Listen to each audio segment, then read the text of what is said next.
Test 2. You will hear a number of different recordings, and you will have to answer questions on what you hear. There will be time for you to read the instructions and questions, and you will have a chance to check your work. All the recordings will be played once only. The test is in 4 sections. Write all your answers in the listening question booklet. At the end of the test, you will be given 10 minutes to transfer your answers to an answer sheet. Now turn to Section 1.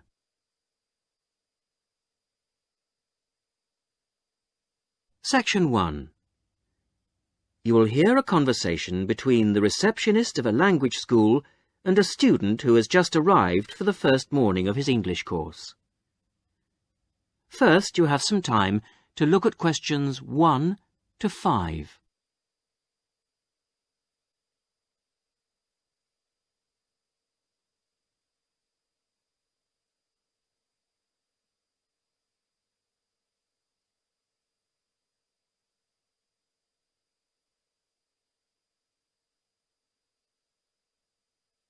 You will see that there is an example which has been done for you. On this occasion only, the conversation relating to this will be played first.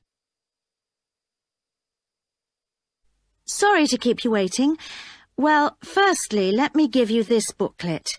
It tells you a bit more about the school, the courses and the social activities we offer. Now, on the first page, there's an outline of this morning's activities. There, you see. The programme starts at 10 o'clock. Try not to be late, as it's a very full day. The programme begins at 10 o'clock, so 10 o'clock has been written against the answer. Now we shall begin.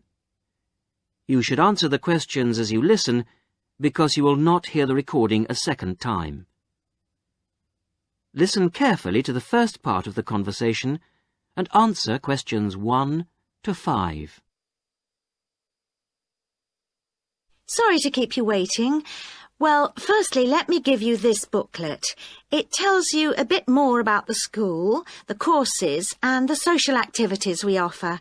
Now, on the first page, there's an outline of this morning's activities. There, you see. The programme starts at 10 o'clock. Try not to be late, as it's a very full day. At 10 o'clock, all the new students will gather in the main hall to meet the principal and the rest of the staff. In fact, you spend most of the morning in the main hall. Where's that? I'll show you in a minute. Just let me quickly run through this morning's events first, and then I'll explain how to get there. Yes, okay. Right, where were we? Yes, so the principal's talk will last about 15 minutes, and then the Director of Studies will talk to you for half an hour about the courses and the different requirements for each. After that, the Student Advisor will tell you about the various services and activities we offer to students. Any questions? So, all of this is in the main hall? That's right. And then you'll go next door to classroom 5 at 11 o'clock. What happens there? You'll have a test. Test? I don't like the sound of that. What sort of test? Oh, it's nothing to worry about. It's just a placement test to help us find your level of English so that we can put you in the right class. It won't last long. You now have some time to read questions 6 to 10.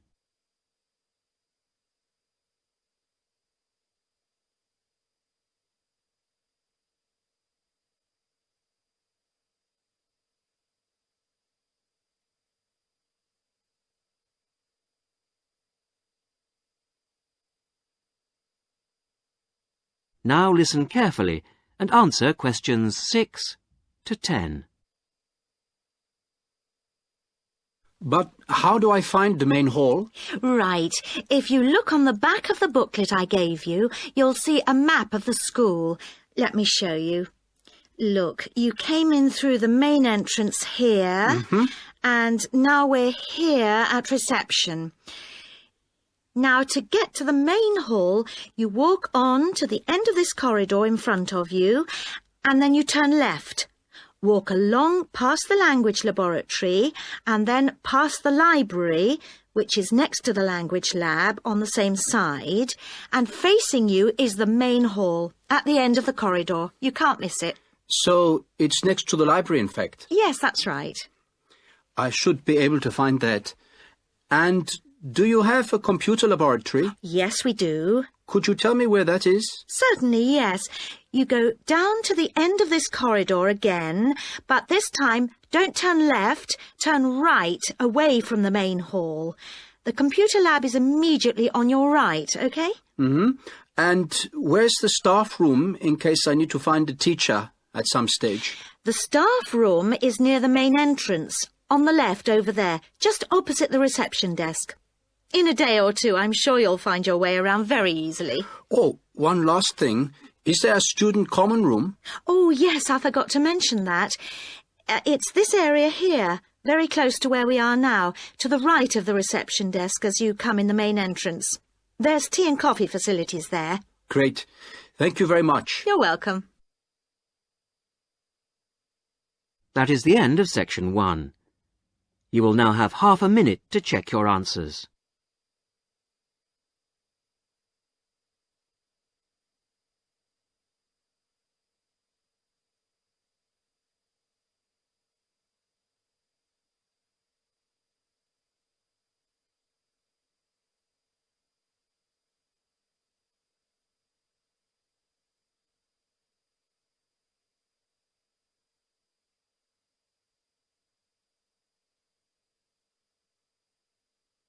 Now turn to section 2.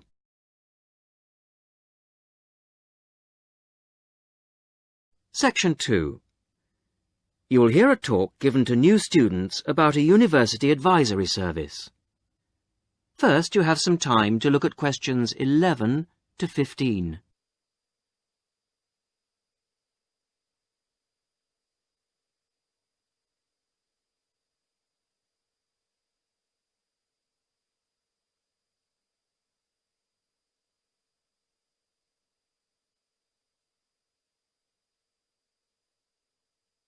Now listen carefully to the first part of the talk and answer questions 11 to 15. Hello, everybody, and welcome to this informal meeting about the University Helpline. The Helpline was set up 10 years ago by the Students' Union, and it aims to provide new students to the university with a service that they can use if they need information about practical areas of student life that they're unfamiliar with. Let me give you some examples of the type of help we can offer. We can provide information on financial matters. For example, you may feel that your grant is insufficient to see you through college life, or you may have some queries regarding the fees you're paying if you're an overseas student. In both cases, the helpline would be able to go through things with you and see what the outcome might be. Another area we can help with is what we generally term the domestic area, things such as childcare and the availability of nursery provision, for example, come under this. Then there's academic issues that may arise while you're in the early stages of your course that you may not know what to do about. You may wish to know more about essay deadlines, for example, or how to use the library. There are all kinds of questions you will find yourself asking and not knowing where to get quick answers from. The helpline would be able to provide these. The last example I've given here is simply termed social. And yes, there is a lot of social life here, but you may have a particular interest you wish to pursue, or you may wish to participate in outings or trips if you don't know many people at the moment.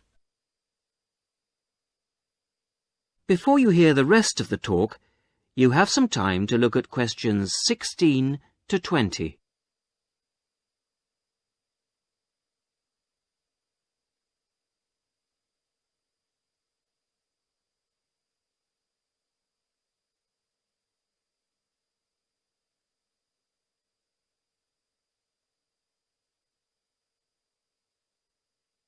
Now listen and answer questions 16 to 20. Let me give you some details so that you know where and who to see if you want to pay us a visit. Generally, you'll see our helpline officer, Jackie Kouachi. That's Kouachi. Jackie is a full-time employee of the Student Union, and she works in the Student Welfare Office. That's the office that deals with all matters related to student welfare, and it's located at 13 Marshall Road. I have some maps here for those of you who haven't been there yet. If you wish to ring the office, the number is 326-9940. That's 326-9940. The office is open between 9:30 and 6 o'clock on weekdays and from 10 to 4 on Saturdays. And there'll be somebody there, usually Jackie or myself, between those times. If you want to make an appointment, you can phone or call at the office in person. Please note that it may not be possible for anyone to see you straight away, particularly if it's a busy time, lunchtime for example, and you may have to go on the waiting list and then come back later. Well, enough from me. Any questions? That is the end of Section 2. You will now have half a minute to check your answers.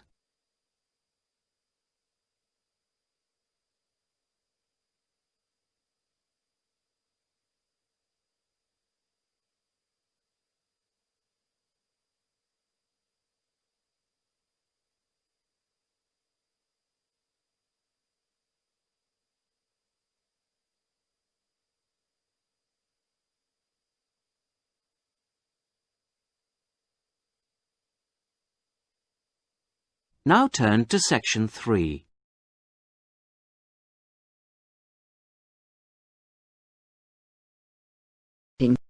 Section 3. You will hear the beginning of a tutorial on a business studies course. The tutor is discussing job interviews with two students, Muriel and Dave. First, look at questions 21 to 24.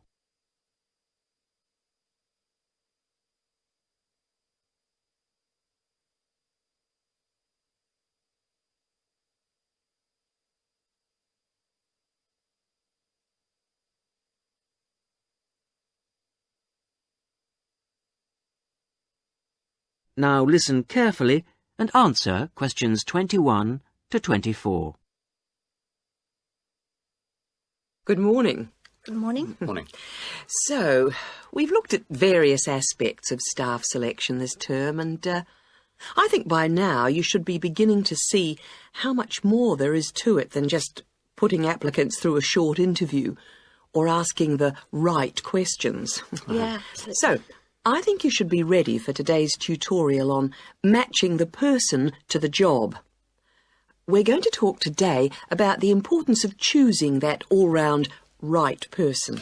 Right, so we have to put ourselves into the role of the manager or supervisor. Yes, and then we're going to imagine how different applicants would fit into the team or group they have to work with. We'll look at some examples later. It's just theoretical at the moment. Yes.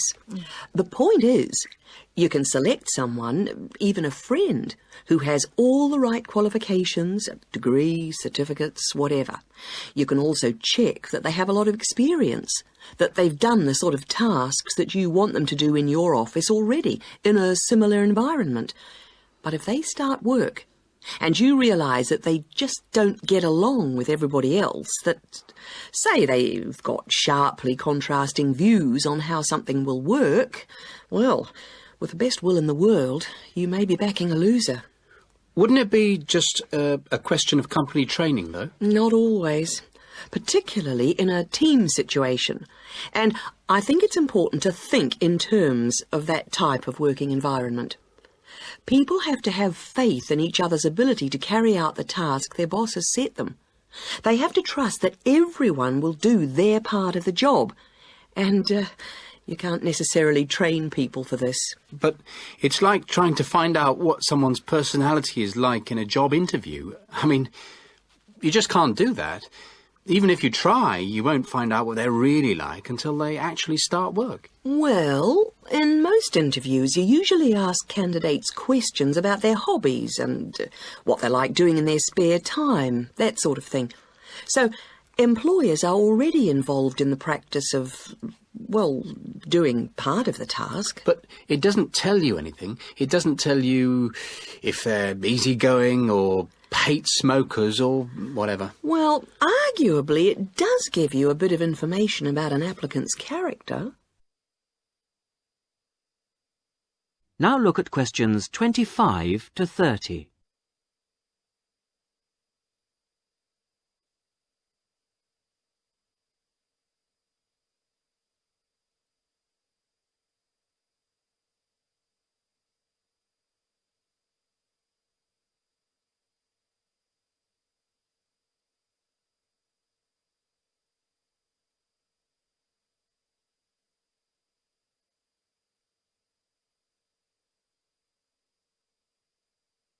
Now, as the tutorial continues, listen and answer questions 25 to 30. Well, arguably, it does give you a bit of information about an applicant's character, but also, more and more employers around the world are making use of what are called personality questionnaires to help them select new staff. And What's it called? A personality questionnaire. They have to be filled out by the candidates sometime during the selection procedure, often just before an interview. The idea is actually quite old. Apparently they were used by the ancient Chinese for picking out clerks and civil servants, and then later they were used by the military to put people in appropriate areas of work.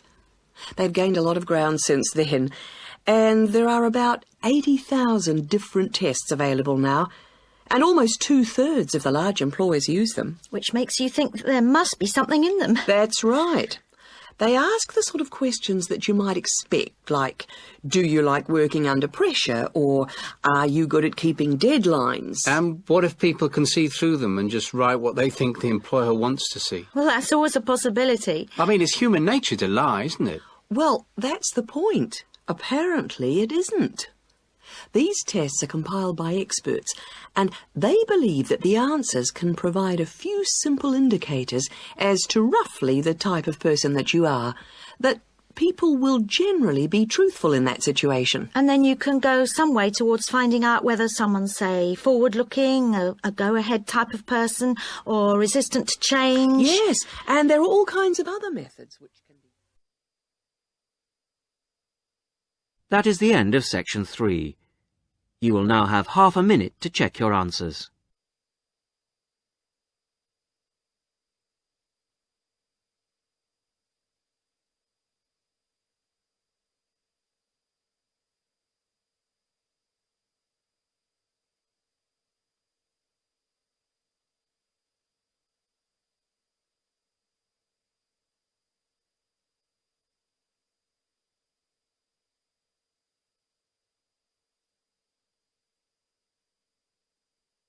Now turn to section 4.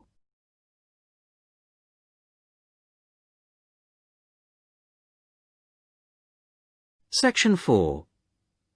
You are going to hear a talk given by a student to a tutor and a group of fellow students in a seminar. First, you have some time to read questions 31 to 34.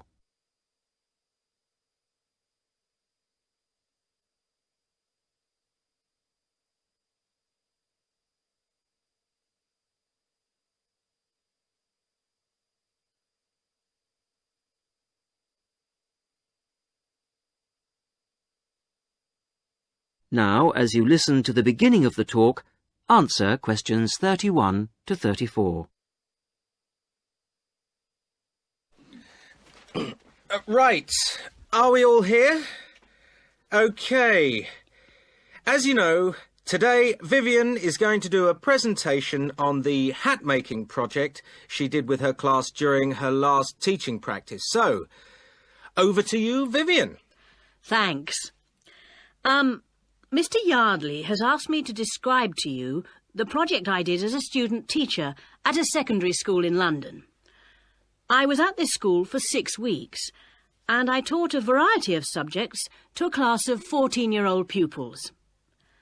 The project I chose to do was a hat-making project, and I think this project could easily be adapted to suit any age. So, to explain the project.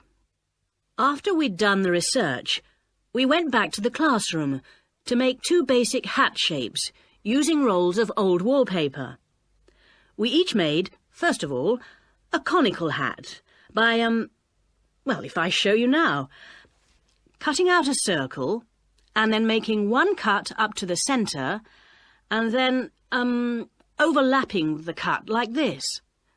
A conical hat that sits on your head. The other hat we made was a little more complicated. First of all, we cut out a circle again, like this. Then you need a long piece with flaps on it.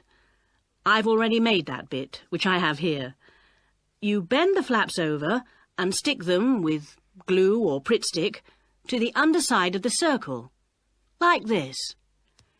Again, I've prepared this so that I don't get glue everywhere.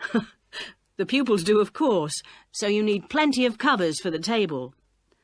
And there you have a pillbox hat, as in pill and box. Now, variations and combinations of these 2 hat shapes form the basis of the pupils' final designs.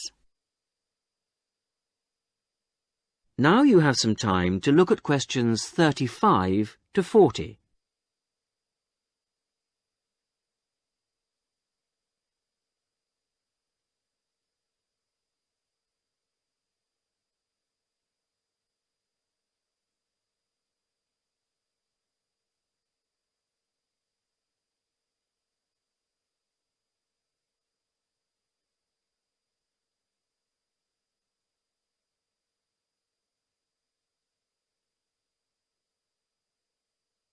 Now listen and answer questions 35 to 40. The next stage of the project was the design phase, and this involved, first of all, using their pages of research to draw a design of their hat on paper. That's the easy part.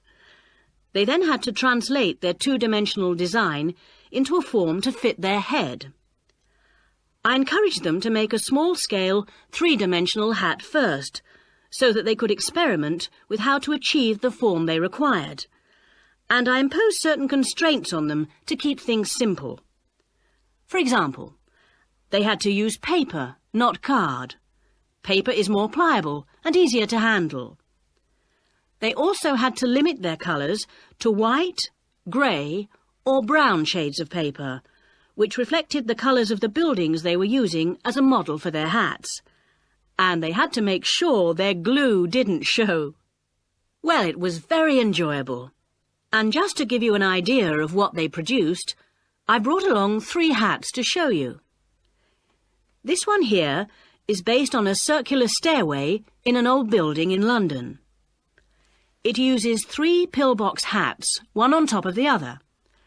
This was designed by Teresa. Here's another one that has a simple strip going round the base of the hat, but has then gone on to add strips of paper that come out from the base and that meet at the top of the hat, rather like a crown, making a fairly tall hat. This was made by Muriel. And lastly, there's a combination of the pillbox or single strip around the base and then the conical hat shape on top to form a castle turret. This was made by Fabrice, and there are many more that I could have brought. Thank you, Vivian. That was most interesting. Now, what we can learn from this is that... That is the end of section 4. You will now have half a minute to check your answers.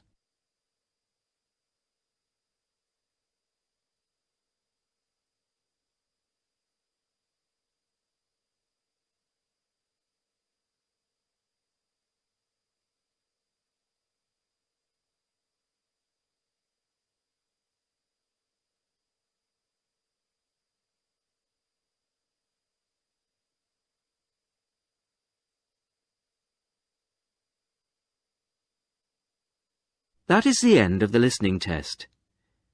In the IELTS test, you would now have 10 minutes to transfer your answer